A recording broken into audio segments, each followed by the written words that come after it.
The monthly wait has ended once again, and we have been blessed with a new Seraph of the End manga chapter. I'm going to be discussing chapter 97, so obvious spoiler warning for those who haven't read the manga or just aren't caught up yet. But before we do that, real quick, let's do a recap of where we're at currently with the manga and what occurred in the last chapter, chapter 96. In chapter 96, we see Shinoa Squad and Cruel Tepes recuperating in an abandoned apartment after the battle with Gurren and Mika's untimely death. Chapter 96 was full of lots of comedic relief, where we got to see members of Shinoa Squad intoxicated and vomit all over Cruel. Lots of people seem to hate the inclusion of these drunken moments, but I enjoyed seeing our main cast letting loose and just being themselves. Although, this did come at a time where we need answers on important plot developments. Regardless of all the drunken stupors we saw from Yoichi, Shinoa, and Mitsuba in Chapter 96, there were some very important moments I want to cover that might have flown under your radar. Cruel Tepes, as of Chapter 96, has decided to work with Shinoa Squad and reveal all she knows about her history with Gurren, Mahiru, and their plan before the catastrophe. Of course, we get to see Cruel in her new hoodie, which is adorable. Thank you, Kagami, for that. But the most important thing I want to note about Chapter 96 before we move on to Chapter 97 is this dialogue between Cruel and Shinoa Squad. Cruel asks Shinoa Squad how many of them bear black demon weapons, in which Yorichiro, Kamizuki, and Yoichi raise their hands. Cruel implies that because of their black demon possession, every faction involved will be after them. This implies that black demon users have a large amount of importance in the grand scheme of each side's goals, most likely because black demon users have been the only humans with the ability to become Seraphs. I'll talk about why this is important to Chapter 97 later. The chapter ends with Cruel revealing that she will give Shinoa Squad a purpose and guide them through their next steps.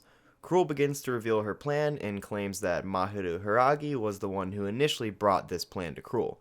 The chapter ends with Mahiru Hiragi on a crucifixion cross with Cruel approaching her. So, obviously with that end to chapter 96, we were expecting to get a lot of answers in chapter 97, but instead we got a backstory to the Hiragi family, Mahiru, and Shinoa. Chapter 97 starts out sharp, with Mitsuba revealing that Mahiru is actually the creator of cursed gear, and some regard her to be the savior of the world because of this. Mitsuba also claims rumors state that Mahiru betrayed the Hiragi family. Shortly after this, Shinoa enters into her childhood backstory with Mahiru and the rest of the Hiragi family.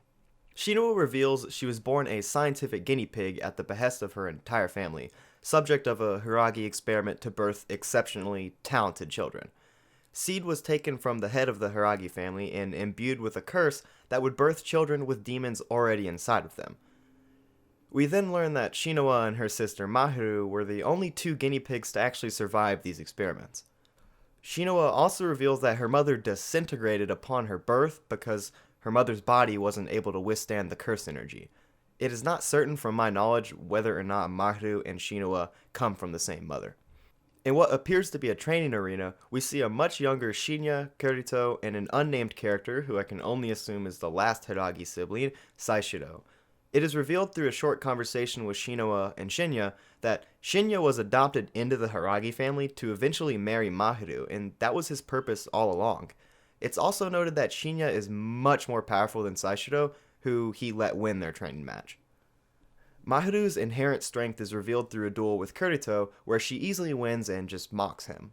Shinoa reflects that she's much weaker and less intelligent than her sister, and feels like a complete failure comparably, considering she was supposed to be the other miracle child for her family. The next few scenes show Mahiru and Shinoa back in their bedroom after the arena. At this point, Mahiru is already very in love with Gurren, and Shinoa explains that the only time Mahiru acts like a normal girl is when she thinks or talks about Gurren. After a short discussion about her infatuation with Gurren, Mahiru seemingly tries to warn Shinoa about her desires and how having desires can cause the demon inside of them to take over. Shortly after, Mahiru starts to beat the ever-living shit out of 4-year-old Shinoa in an attempt to make her forget her emotions and desires. In Mahiru's twisted mind, this was a method to protect Shinoa and train her to overcome her desires. There's then this super odd sequence about menarche and periods, which was kinda odd to bring up in a shonen series, but apparently it has importance in controlling your desires as a female possessed by a demon. I can definitely see how some readers saw this as misogynistic and unnecessary on Kagami's part. Mahiru then proclaims that she will rip the demon out of Shinoa and take all of her desires in an effort to let Shinoa live a normal life. Maharu then leaves Shinoa with an I love you and a goodbye before injecting Shinoa with an unknown substance in which she then passes out. The chapter ends with Maharu approaching Cruel Tepes on her throne and revealing that she knows the location of Yu, Mika, and her brother Ashera. Alright, analysis and theory time. Keep in mind, just because I make the videos does not mean I am an expert, so please feel free to call me an idiot or just theorize with me in the comments. With the revelations in this chapter, I'm thinking that Maharu could possibly have good intentions by going against the Hiragis and working with Cruel. Of course, this is assuming Cruel Tepes and her side of the vampire world is in the right. However, Maharu being the inventor of cursed gear further complicates things. At the end of chapter 96, we see Maharu on a crucifixion cross. Was this because Maharu wanted to die and become a demon so she could possess Gurren and help humanity defeat the Hiragis? Or is this all part of a bigger plan we can't even begin to understand yet? Why would Maharu create cursed gear, knowing it would help the Imperial Demon Army, but also be actively working against them by mingling with the vampires? Gurren is also involved here too, and we can't forget him and the Ichinose family are not too fond of the Hiragis. It's obvious the Hiragis and the Imperial Demon Army have not been the good guys, but are there really any good guys in the world of Seraph of the End? And can we safely say Cruel's vampires are better than the Hiragis or free of fault in the Seraph of the End experiments? It's also important to note that our protagonists don't even know what they're fighting for at this point, outside of Yurichiro screaming family every 5 pages. There's many unanswered questions here, still yet to be resolved, but it looks like in chapter 98 we might finally get our answers. We desperately need meaningful exposition before this story becomes way too convoluted. Right now, all we have is speculation about the true plot, who's working with who, and what exactly is going on. And before I end this video, I have one question for all the Seraph of the End fans, for the Kagami, for anyone involved with Seraph of the End.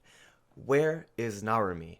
He literally has disappeared. He became such a crucial part of Shino's squad, and I felt like he was really becoming a main character, and now he's just written out of the story. I don't get it. Can someone clarify where Narumi is? Thank you for watching this video. Thank you for coming to my channel, and thank you for reading Seraph of the End. Let's revive this fandom. I'll be making more videos covering the manga in the future, but please remember to like and subscribe. And without further ado, you guys have a great rest of your week.